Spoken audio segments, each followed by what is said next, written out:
How's school? Good. Did you listen to the teacher? Yeah. Daddy will cook.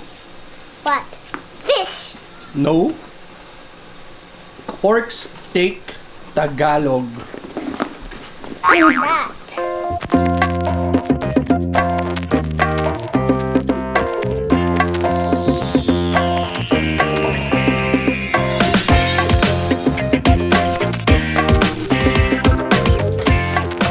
Hi! Isang magandang araw sa inyo lahat. Ako si Mark, the Cooking Dad. Ngayong araw, gagawa ko ng Pork Stake Tagalog. Sana magustuhan nyo. Let's go!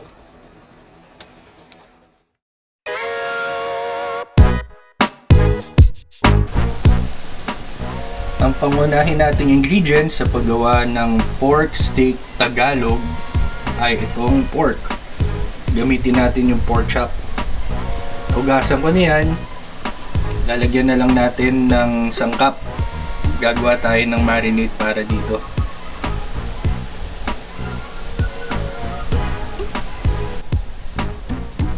So ang susunod nating ingredients is onions. Yan ang gagamitin natin. Hiwain natin yan ng pabilog. So sa ingredients na gagamitin natin pang marinate, tatlo ito. Ito yung una. Ito yung soy sauce. Nagamit tayo ng half cup soy sauce.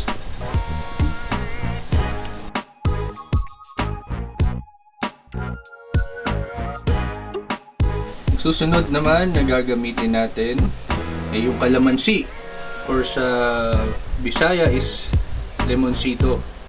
Hiwain natin yung mga calamansi.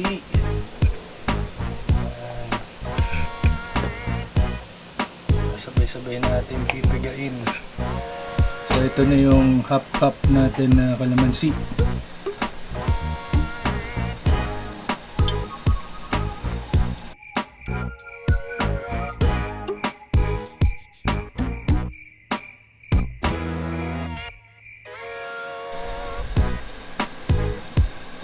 Ngayon, gagamit tayo nito, pinch of ground pepper. Yan, sa ating marinade. So, paghalu-haluin lang natin sila mamaya. Ayos!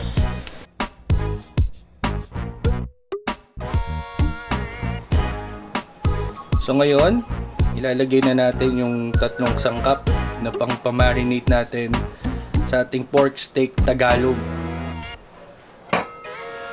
Half cup soy sauce. Yun. Half cup calamansi or lemoncito. At ang ating ground pepper o paminta.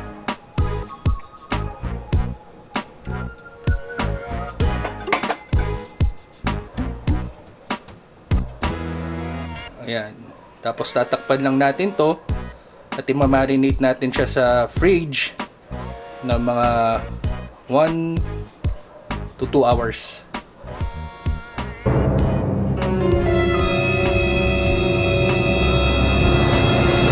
Diba, Ate Chin?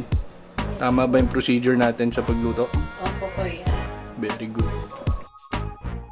Ang secret dyan, ito is kailangan mo siyang lamasin. Yan. Para manuot yung soy sauce, diba? Tama ba, Ching? Opo, kuya. Dapat linis ang kamay mo.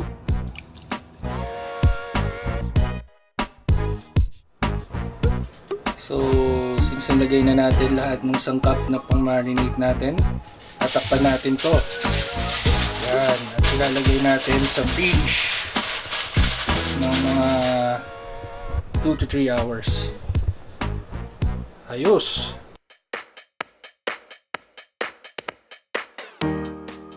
Mga kaibigan, ito ang sikreto sa ating pork steak Tagalog. Ito ang magpapasarap. Calamansi o lemoncito. Ito ay ipapatak natin sa huling part ng pagluluto natin. So ito na yung sibuyas natin, hiniwa na natin to. napabilog. Ngayon, papadaanan natin to sa init. Yung iba kasi nilalagay lang after maluto yung pork. Tayo, i-sosotay lang natin sandali. So ngayon lalagyan natin ng oil. Any oil will do para sa sibuyas. Iinit lang natin sandali at lalagyan na natin sibuyas. Ayan, mainit na yung ating wali. Lalagyan na natin sibuyas.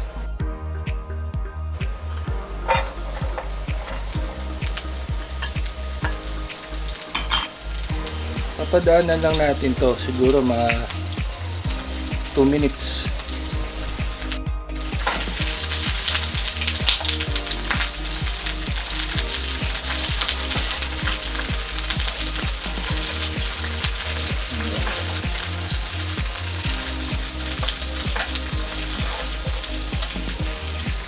Lumalabas kasi yung flavor pagka nadadaan sa init, naluluto kahit paano. So pagkatapos natin ito masute, susunod na natin yung pork. Pipirituhin na natin yung pork sandali. Ibabrown lang natin.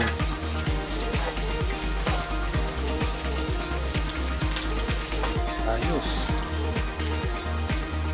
So ito yung tsura ng sibuyas natin na sinutay natin. Ganyan lang, napadaanan na sa init. So set aside natin to, tapos tsaka natin lalagay sa last part ng pagluluto natin. So mainit na yung wali natin. Ngayon ilalagay na natin yung pork. Dahan-dahan lang kayo kasi tumatalsik to So ibabrown lang natin to ng konti. Hindi natin to papasobrahan kasi pag nasobra sa pag-fry, magiging dry naman yung meat. So mga siguro let's say 3 minutes, 3 to 4 minutes, ganun. So babalik tayo ulit pag natapos na natin to lahat.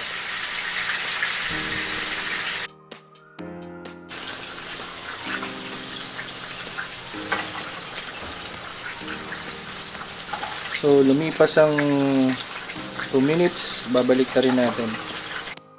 Ayan, lulutuin natin to ng mga another 2 minutes. Total of 4 minutes.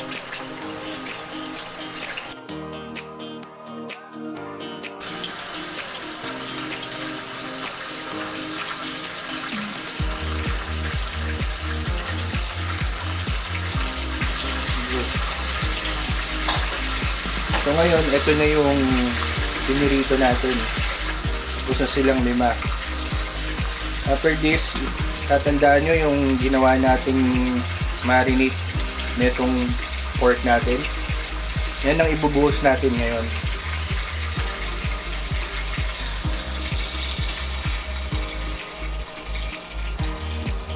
So let it simmer for 1 hour para lutong-luto, then babalikan natin. Tapos saka natin pwede na ilagay yung ating lutong sibuyas. Siya nga pala, isi-simmer natin na low fire. Hayaan natin siyang maging tender at lutong-luto. So after 1 hour, check natin yung ating sinimmer. So yan na itsura niya. So this time, ilalagay na natin yung onions natin.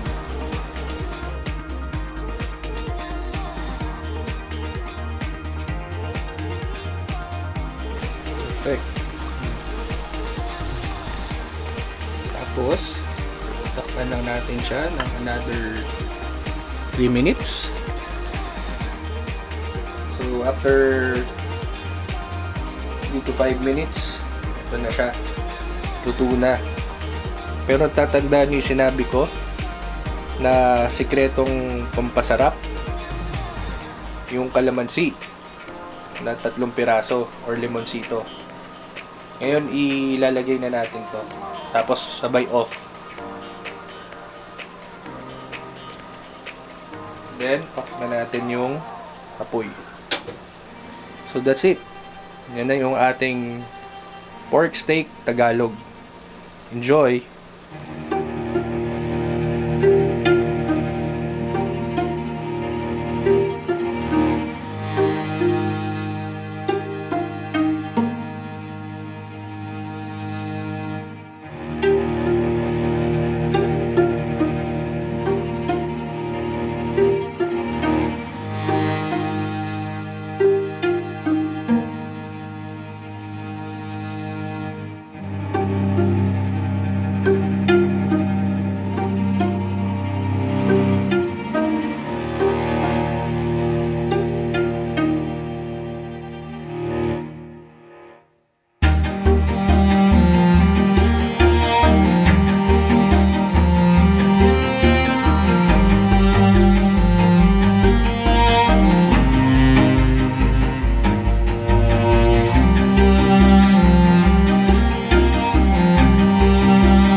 Hello! Mark, the cooking dad. Isang magandang gabi sa inyong lahat. Ngayon, tapos na tayong magluto ng ating Pork Stake Tagalog.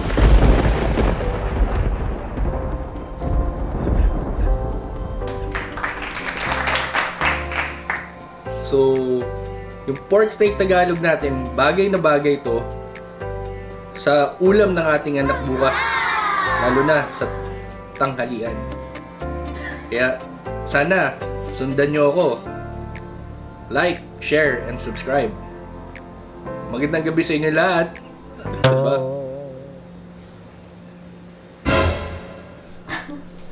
So, ngayong araw na to, naka-receive tayo ng isang mahalagang message. Meron na tayong request. Ilang linggo pa lang. So, basahin natin ang request. Yan. Ang request na to ay nanggaling sa Paranaque City. Pangalanan natin siyang Mr. M. Gopito. So, matangkad to. Kaya sa mga single dyan. Married na yun. Married na. Bawal. So, para kay Mr. M, kaya ito nag-request sigurado para sa pamilya. Ito ang sabi niya. The Cooking Dad, gusto ko sana mag-request na magluto ka ng mechado. Nakaka-inspire to, Mr. M. Gagawin natin yan sa weekend na kasi may pasok day para mapaghandaan natin. Sana magustuhan mo. Paghahandaan talaga natin to. Tapos paki-advise din yung pamilya mo mag-subscribe. Salamat. Okay? Please hang up and try again. Hello. Isang magandang araw sa inyo. Gabi na nga. Isang magandang video yan. You know what I'm saying? Bitag.